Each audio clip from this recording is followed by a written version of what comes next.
ilalim ng madilim na mga punong kahoy, ang mga nino ay naglalakbay ng tahimik, habang ang hangin ay nagdadala ng alingawngaw ng nakaraan, na parang ang buong kagubatan ay nagluluksa sa isang lihim na hindi kayang ipahayag.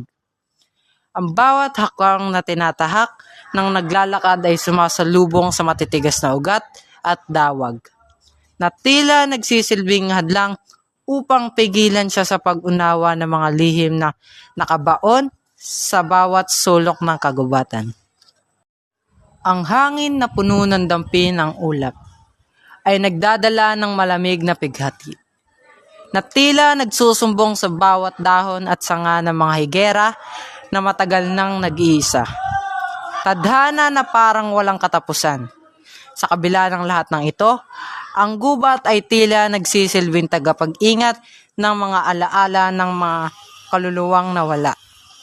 Patuloy nagsisilbing saksi sa mga kwento ng pagluha at paghihirap ng mga hindi na muling maibalik. Ang gubat ng Mapanglaw ay puno ng sipres at makapal na sanga na tila nagtatangkang takpan ang kagandahan ng kalangitan. Kaya't ang liwanag ay hirap na masinag. Ang sanga ay naguguluhan sa ihip ng hangin, parang mga ihip ng nakaraan, dumaan na sa aki, nagsasabi ng kanilang dalamhati. Nakaharang sa daan, hamog na makapal, na may dalang lamig na nakakaginaw, sagpot na madulas, sa daang nakakalas.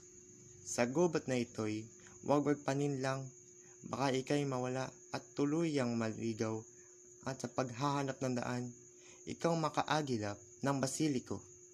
Ikay mag-ingat dito, at wag magbibiro pag ikay nakuha sa mundo'y mawawala.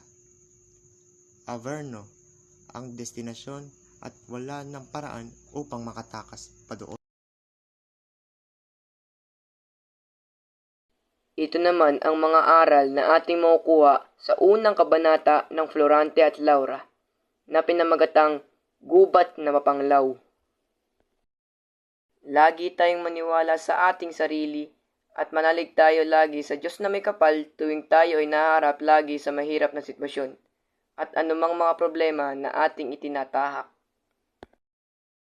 Dito rin may ipapakita ang hindi pagsuko sa kabila ng mga problema at paghihirap na ating tinatahak o kinakaharap. At dito rin may ipapakita ang kahalagahan ng pag-iingat sa mga lakbay natin sa mga lugar na hindi pamilyar na puno ng mga panganib na magdudulot ng hindi maganda sa atin. At dito na nga magtatapos ang aming ginawa na unang kabanata ng Florante at Laura na pinamagatang Gubat na Mapanglaw.